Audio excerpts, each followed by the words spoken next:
I come into work this morning. I got my coffee. I got my Cheerios. I walk over to your desk, and you tell me that Amazon is now selling cable packages for Comcast. Mm-hmm. Not on my list of things that I expected today. Came out of the blue, right?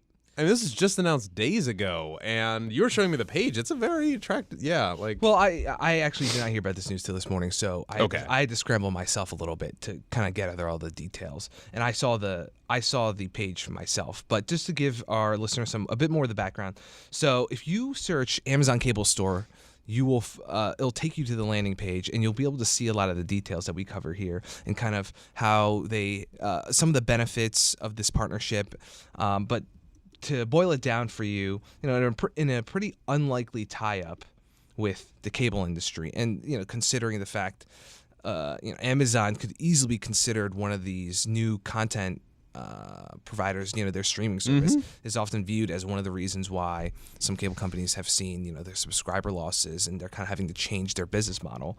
But from a report in the Wall Street Journal, basically, Comcast CEO Ryan Roberts and then the head of the cable division, Neil Smith, they met with Jeff Bezos during a trip to Silicon Valley in 2015. So this partnership kind of started there, and then over the past year, they've ironed it out, and now it's launching officially. So Comcast's Xfinity service is the only partner that's currently available, but that is likely to change based on some other reports that I've seen. And this cable store allows you to shop these Comcast offerings, assuming it's available in your area. They'll ask for your zip code. You can see all the different packages, and there's also some other perks as well. Amazon, known for making the shopping process so simple. Think about Prime members and the fact that they tend to do a lot more buying from Amazon than non-Prime members, just because it's so easy. I think Comcast definitely sees the benefit there and what they can learn from the partnership, even just like reducing the number of clicks, for example, to close out the transaction, to finalize it.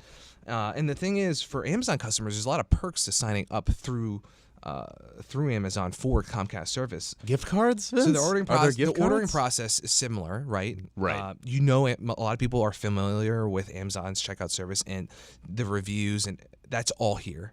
And then also, Amazon itself is extremely customer centric. In fact, they're willing to take financial losses in order to make the customer happy. Exactly. So, yeah. And there's some tie-ins, think free Amazon gift cards that come with certain bundles. You get the full lineup of packages, tips on buying your own modem to save money. So again, that customer centric nature. And another big thing that I think will actually be one of the bigger draws to sign up through Amazon is a dedicated customer service team. So Comcast is basically setting aside this special staff.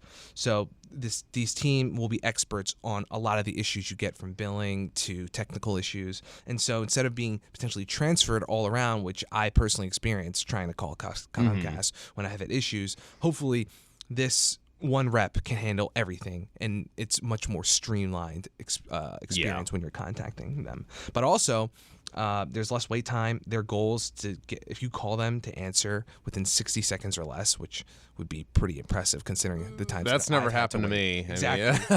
And a lot more flexibility just in terms of how they're able to reach out to you via phone, email, chat, social media, just really broadening that. And again, I think some people have experienced absurd, or have had absurd experiences trying to cancel their service. Whereas here, these reps, I think it's something Amazon mentions, they're not paid by commission. If you call in and you want to cancel within 30 days of signing up for a contract, done deal. And if you don't have a term and you want to downsize your plan, or you want to cancel because you're on a no-term contract, boom. Again, none of that pushiness. So there's definitely some perks in terms if you are an Amazon customer signing up this way. Big picture, though, I think ever since the Time Warner deal fell apart, Comcast their management team's been really vocal about how they're trying to invest more in their customer service. I think they're spending something along the lines of $300 million investing in more staff to handle customer service calls. They're doing things like allowing you to track where your technician is if you have a house call coming, and then if they're late, they'll credit you. If they're late even a single minute, they'll credit you $20 to your account, for example. Oh, wow. Trying to encourage this better service from the company, and then.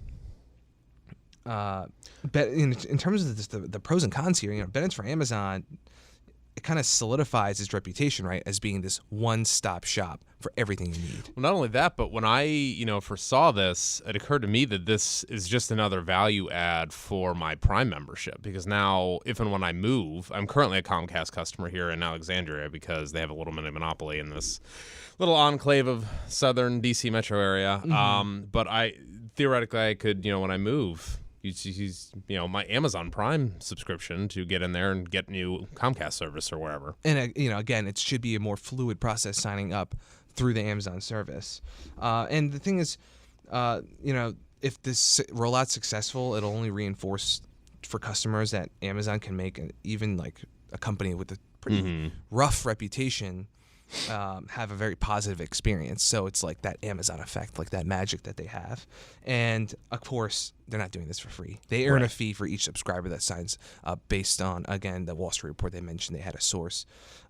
So how much that is, we're not quite sure. Maybe we'll find out more about that in the future. But then on the Comcast side, they can learn a lot from this partnership. They're increasing their outlets for signing up new subscribers. They have some of that cross-promotional activity that we mentioned. They offer security services, for example, that might also get offered through Amazon at some point in the future.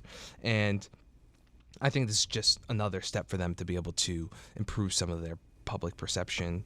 And the pricing wise, it's the exact same. So you decide to sign up through Comcast, and then you look at Amazon pricing. There's going to be no change there otherwise. So it's just really interesting. A very unlikely partnership I did not expect to see, and I'm kind of curious to if other companies join the flock. Charter, I think, is rumored in that report to also be talking to Amazon about adding their services. And you can see, if you go to the site, which I highly encourage you to check it out, you can see that they're building in a way that they're preparing to have these other partners in addition to Xfinity. And so we'll see what the how many people take to this, and that's awesome. if it's successful for them. Cool.